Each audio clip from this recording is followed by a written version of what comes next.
함께 사도신경으로 신앙 고백하시겠습니다. 나는 전능하신 아버지 하나님 전지의 창조주를 믿습니다. 나는 그의 유일하신 아들 우리 주 예수 그리스도를 믿습니다. 그는 성령으로 잉태되어 동정녀 마리아에게서 나시고 본디오 빌라도에게 고난을 받아 십자가에 못 박혀 죽으시고 장사된 지 사흘 만에 죽은 자 가운데서 다시 살아나셨으며 하늘에 오르시어 전능하신 아버지 하나님 우편에 앉아 계시다가 거기로부터 살아있는 자와 죽은 자를 심판하러 오십니다. 나는 성령을 믿으며 거룩한 공교회와 성도의 교제와 죄를 용서받는 것과 몸의 부활과 영생을 믿습니다. 아멘. 우리 함께 찬송가 220장 우리 함께 찬송하도록 하겠습니다. 사랑하는 주님 앞에 찬송가 220장입니다.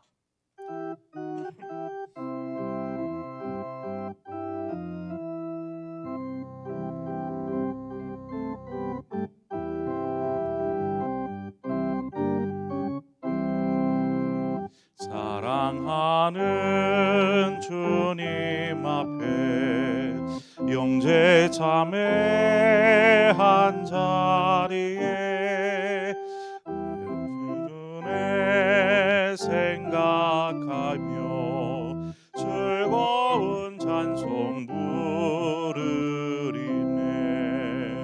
내 주 예수 오늘 받아 모든 사람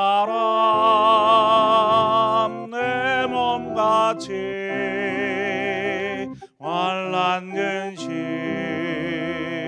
위로하고 진심으로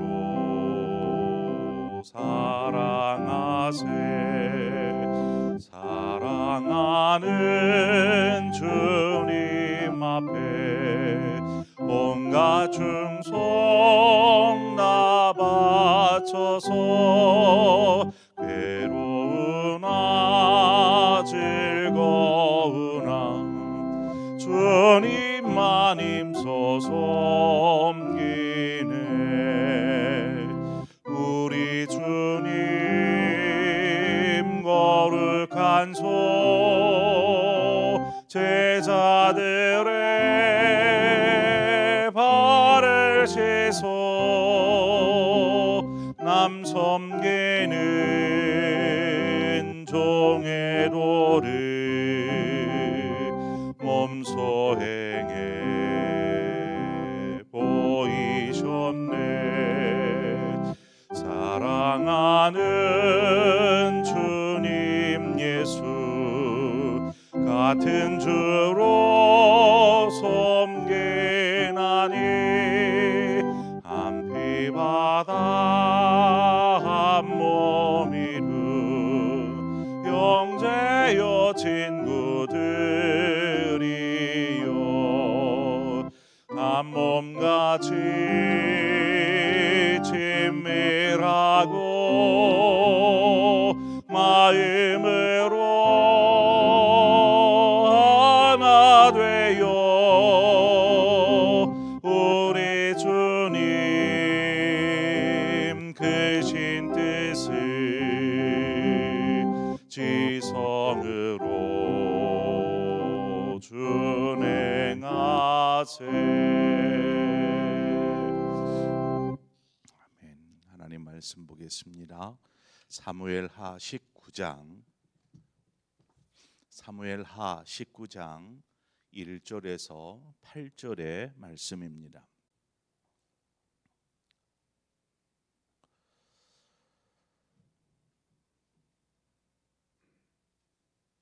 사무엘하 19장 1절에서 8절의 말씀을 8절 중반까지네요. 우리 한 절씩 교독해서 보도록 하겠습니다. 어떤 사람이 요압에게 아뢰되 왕이 압살롬을 위하여 울며 슬퍼하시나이다 하니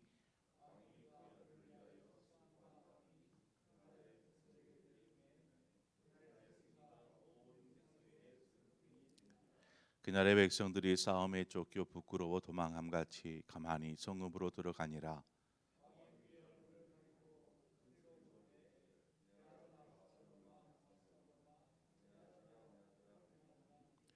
요압이 집에 들어가서 왕께 말씀드리되 왕께서 오늘 왕의 생명과 왕의 자녀의 생명과 저첩과 비빈들의 생명을 구원한 모든 부하들의 얼굴을 부끄럽게 하시니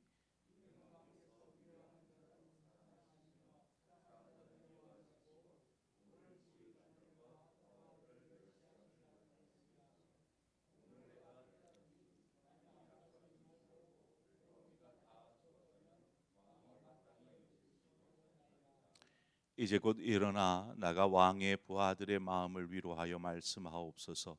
내가 여호와를 두고 맹세하옵나니 왕이 만일 나가지 아니하시면 오늘 밤에 한 사람도 왕과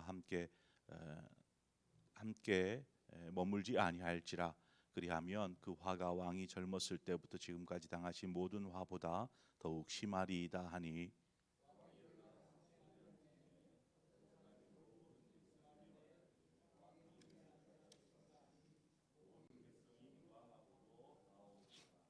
아멘. 다윗의 아들 압살롬이 이 전쟁 중에 죽었습니다. 그 전쟁은 곧 아버지를 죽이려는 다윗을 죽이려는 전쟁이었죠. 그러나 자신의 아들이 죽음을 인하여서 다윗이 식음을 전폐하며 슬퍼합니다. 오죽이나 슬퍼하겠습니까? 자식인데 아들인데 3절에 보니까 그날에 백성들이 싸움에 쫓겨 부끄러워 도망함 같이 가만히 성읍으로 들어가니라 이렇게 말씀하고 있습니다. 여기서 그날이 어떤 날이겠습니까? 이 날은 이제 압살롬이 이스라엘 전역에서 군대를 불러 모았고 그 수많은 군대를 이끌고 아버지 다윗을 죽이기 위해서 공격해 온 날입니다. 그 날에 다윗에게 함께한 사람들은 얼마나 되겠습니까? 그렇게 많지 않은 사람들이지만 다윗을 위해서 목숨을 내걸고 이 압살롬과 함께한 이스라엘 사람들과 맞서 싸워야 했습니다. 동족 간에 일어난 상잔이지요. 그렇게 싸움은 시작되었고 결국 다윗의 사람들이 이 압살롬과 이스라엘 군대를 물리치게 됩니다.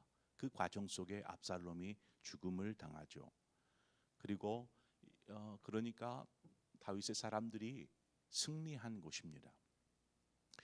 그런데 승리한 병사들이 3절에 보니까 마치 패잔병처럼 패배하여서 성으로 돌아오는 사람이 패배하였는데 어떻게 얼굴을 들겠습니까? 그래서 얼굴도 들지 못하고 부끄러워하며 그냥 어떻게든 빨리 도망가고 싶은 사람들처럼 그러한 모습으로 조용히 성읍으로 들어갔다라는 것입니다. 이유가 무엇입니까? 이유가 무엇이냐면 다윗이 아들 압살롬 때문에 슬퍼하고 있었기 때문에 그렇습니다.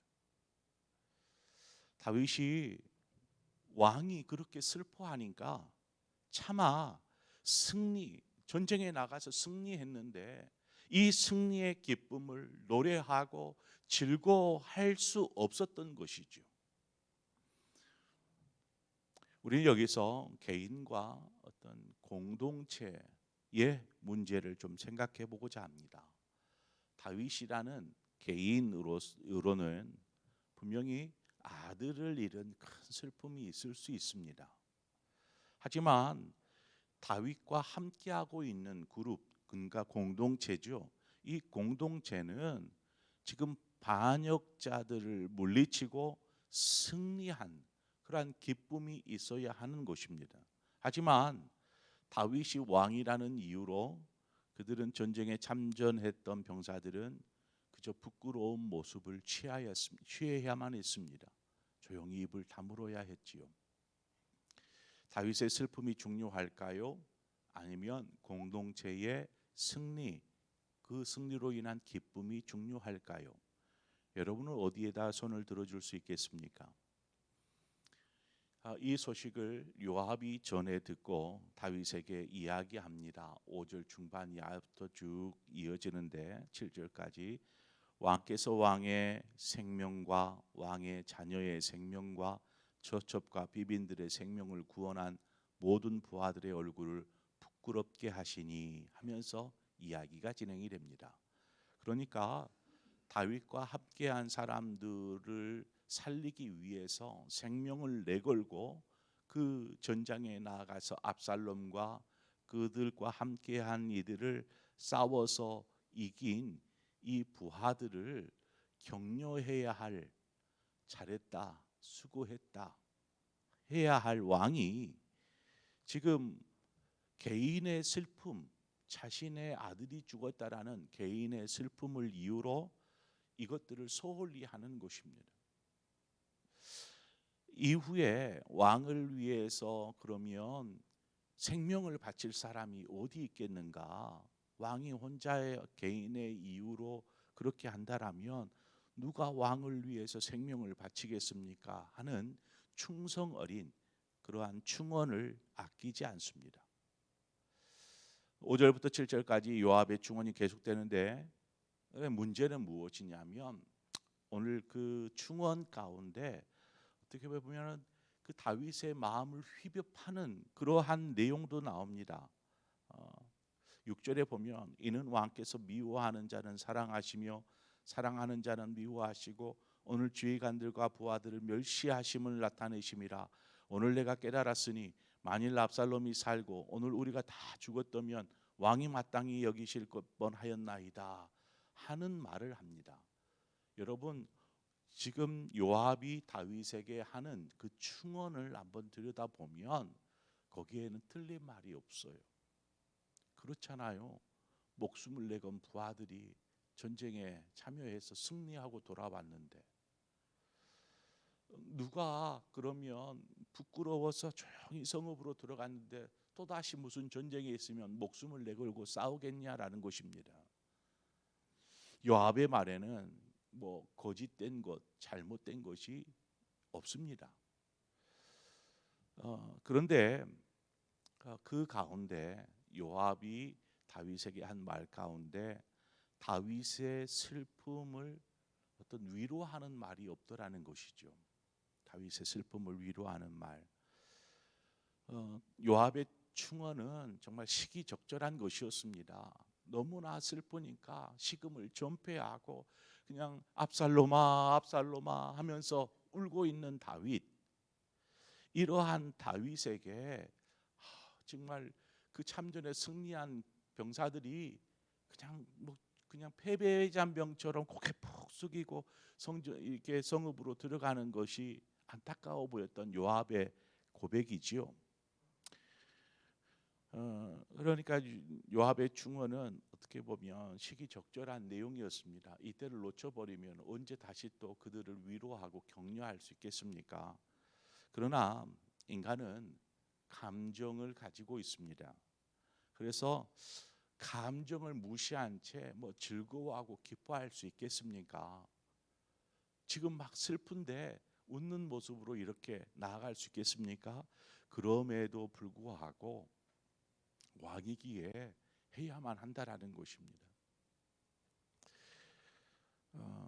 우리가 감정이 상하면 아무리 이성적인 말로 그 사람을 설득하려고 해도 설득이 되지 않습니다. 감정이 이미 이렇게 상해져 있기 때문에 귀를 닫아버리는 것이죠.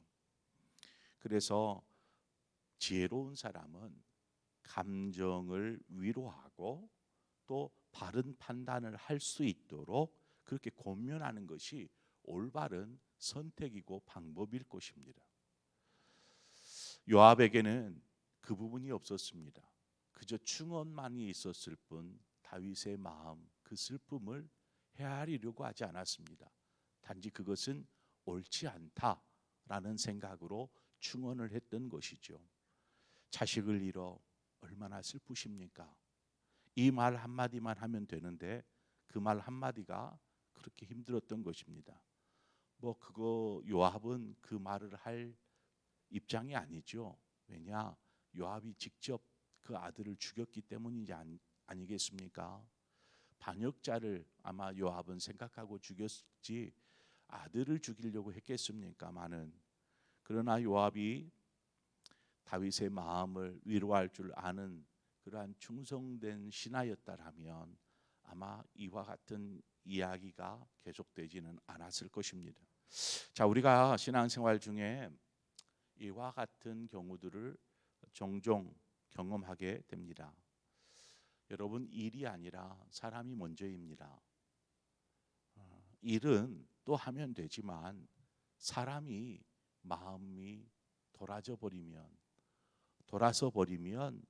돌이키기가 너무나 힘들어집니다. 어떤 주님을 위해서 헌신하고 수고하면 그 수고에 대해서 격려해야 되는데 아무도 격려하지 않으면 해도 상관없겠다, 해도 필요 없겠다 하는 마음들을 갖게 됩니다. 목회자의 입장에서 보면 공동체 모두가 좀 함께 즐겁게 신앙생활을 하면 정말 좋겠다, 그런 것들을 원하는데 봉사하는 곳에서 때로는 잡음이 들립니다. 이곳저곳에서 잡음이 들려옵니다. 대부분의 잡음은 다른 것도 아니고 봉사자들 사이에 어떤 관계의 문제 때문에 잡음이 들립니다. 뭐 오해가 되었든지 아니면 싫은 소리를 들었든지 어떤 이유에서든지 감정이나 마음이 상해서 문제가 일어나는 것이죠. 우리는 어떤 그 일의 옳고 그름을 따지기 전에 사람의 마음을 좀 먼저 들여다볼 수 있는, 살필 수 있어야 합니다. 사람의 마음을. 이후에 옳고 그름을 따져도 그렇게 늦지 않습니다. 그런데 정의의 사도가 되어서 소리를 내다 보면 그렇지 않아도 이렇게 마음이 상해 있는데, 아니면 미안한 마음인데 옳고 그름을 먼저 이렇게 따지다 보니까 그냥 그 상처단 마음에 기름을 부어버리듯이 나중에는 문제하고는 전혀 상관없는 감정 싸움으로 번져 나가게 됩니다. 저는 여러 교회를 사역해 보았지만 그러한 경우들을 정말 많이 봅니다. 교회에서 뭔 소란이 일어났다, 들여다보면 서로 간에 감정 싸움하고 있어요. 그 원인을 들여다보면 별 문제도 아니에요. 조금만 이해하면 될 부분이에요. 그런데 그 이해가 없는 거예요.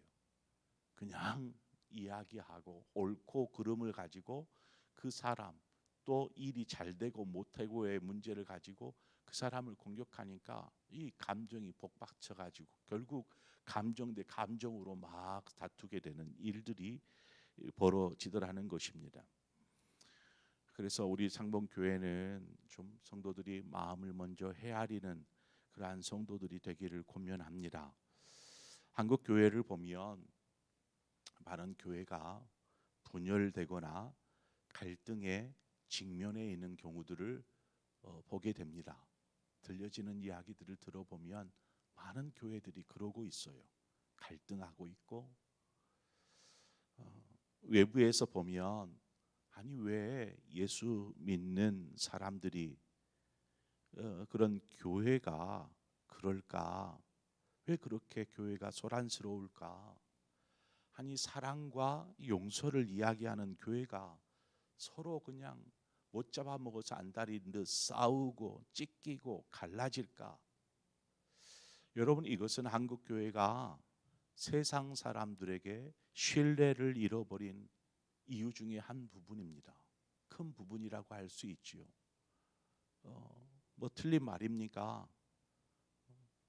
교회가 서로 사랑하고 용서하고 하나 되고 뭐 이렇게 돼야 되는데 이러한 모습이 없이 내가 내 말이 맞다, 뭐 이러한 걸로 싸우기 시작하고 소란스럽고 그냥 세상 법정까지 가서 어떤 판결을 내야만 하는 그러한 상황에 지금 한국 교회가 처해 있다라는 것입니다. 누군가 중재를 하려고 해도 되지를 않습니다. 그러면 우리가 어떻게 해야 될까요? 어떻게 해야 교회가 또 한국 교회가 바르게 건강하게 세워가져 갈 수 있을까요? 또 작게는 우리가 어떤 하고 있는 삶의 또 교회의 신앙생활 중에도 어떤 감정적인 어떤 상함이 있을 수 있어요.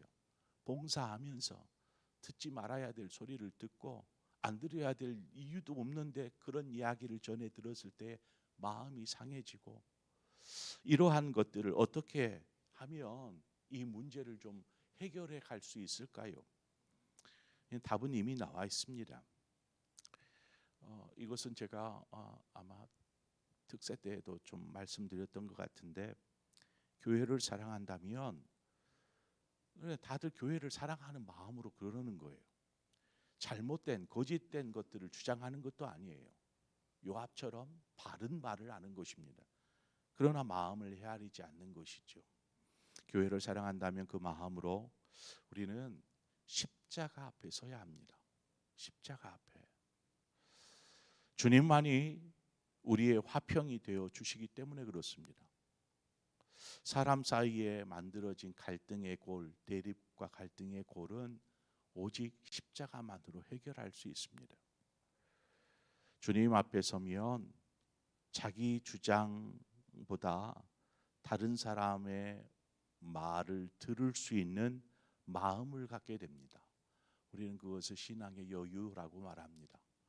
여유가 있을 때에 그 사람의 투정이나 이런 것들을 받아줄 수 있지만, 내 마음도 상하면 거기서 뭐가 나오겠어요? 다툼밖에 더 나오겠습니까? 우리가 십자가 앞에 설 때에 그 사람을 이렇게 받아줄 수 있는 그 마음이 생기기 시작합니다. 왜 그럴까요? 그렇지 않습니까? 어느 누가 하나님 앞에 십자가를 바라보는, 하나님 십자가 앞에서 하나님을 바라보는 이가 하나님 앞에 하나님 하면서 자기 주장만 하겠습니까? 하나님이 우리에게 베푸신 사랑이 무엇인지, 하나님께서 우리에게 베푸신 은혜가 무엇인지를 생각하니 그 십자가 앞에서 자신을 돌아보는 것이죠. 하나님, 나 같은 사람도 구원하여 주셨네요. 생각하지 않겠습니까? 그래서 십자가 앞에 서야 합니다. 사단은 계속해서 공동체를 무너뜨리려고 합니다. 모임을 무너뜨리려고 합니다. 감정이 상하게 하고 갈등하게 하고 대립하게 하고 결국 싸움으로 번져서 분열하고, 이거 모두가 사탄의 꾀임입니다. 우리는 그 사탄의 꾀임에 넘어가지 않기 위해서라도 십자가 앞에서 기도하는 사람이 되어야 합니다. 주님께서 말씀하신 하나님을 사랑하는 것 같이 내 이웃을 내 몸처럼 사랑해라 말씀하신 이 말씀처럼 우리는 좀 사랑할 수 있는 마음을 배워야 합니다. 포용할 수 있는 마음, 큰 그릇을 가진 성도가 되어야 합니다. 우리 교회를 바라기는 우리 교회가 이처럼 좀 사랑이 넘치는 교회가 되기를 소망합니다. 또 그렇게 하여 주실 줄 믿습니다. 그 시작은 기도하는 사람들, 십자가 앞에 서서 하나님 앞에 서서 무릎 꿇는 사람들을 통해서 하나님은 그 일을 이루어 가실 줄 믿습니다. 그런데 기도하는 사람조차 막 이렇게 하면 그 교회는 답이 없어요. 하나님 앞에 서면 우리 스스로를 돌아보듯이 사람 앞에서도 좀 그 마음을 좀 헤아릴 줄 알고 투정도 좀 받아줄 줄 알고, 그렇잖아요. 그리고 끌어안고 하나됨을 위해서 힘써가는 교회가 정말 하나님의 일을 이룰 수 있는 교회인 줄 믿습니다. 우리 교회가 그런 사랑이 넘치는 하나 되는 교회로서 하나님의 영광을 드러내는 그런 교회 되기를 소망합니다. 기도하겠습니다. 좋으신 하나님, 은혜를 감사합니다. 하나님께서 또 우리를 부르셔서 자녀 삼으시고 또 예수 그리스도의 구속의 은혜를 입게 하여 주셨사오매, 이제 우리가 더불어서 모든 사람들과 한 화목을 이루며 사랑으로 하나 되는 공동체를 이루어갈 수 있도록 주님 인도하여 주옵소서. 서로가 자기가 옳다 주장하고 정의의 사도인 것처럼 큰 소리를 내면 결국 거기에는 갈등과 대립과 다툼밖에 일어날 수밖에 없는 그 인간의 죄악된 모습이 지금 한국 교회에서 속속들이 드러나고 있습니다. 세상 사람들이 바라볼 때 하나님 뭐라고 하겠습니까? 이제 하나님 한국 교회가 또 우리 교회가 이러한 사랑이 넘치는 교회로서 세상 사람들에게 교회가 저렇구나라는 것들을 보여줄 수 있는 그런 멋진 교회로 서게 하여 주셔서 한국 교회의 귀한 사랑의 개혁자가 될 수 있도록 주님 인도하여 주시옵소서. 하나님, 우리의 작은 모임, 가정, 일터 어디에서든지 정말 예수 그리스도의 사랑을 입은 자로서 자녀답게 오늘을 살아가는 우리 성도들 되게 하여 주옵소서. 예수님의 이름으로 기도합니다. 아멘. 오늘 시간 말씀을 생각하면서 하나님, 우리가 그런 사람 되게 하여 주옵소서. 우리가 함께 한 마음으로 기도하기를 원하고, 오늘 우리 가을 정기 노회가 오늘 진행이 됩니다. 하나님, 우리 서울 동로의 산하에 있는 모든 교회들이 이처럼 사랑이 넘치는 교회로 세워져 가게 하여 주옵소서.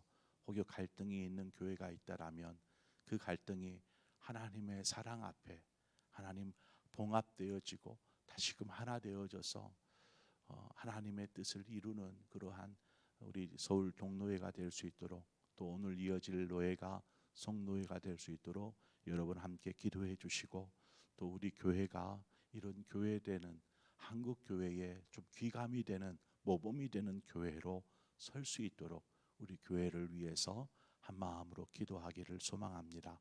이 시간 우리 함께 기도하고 또 여러분 각자의 기도의 제목으로 기도하시다 자유롭게 돌아가시겠습니다. 함께 기도하겠습니다.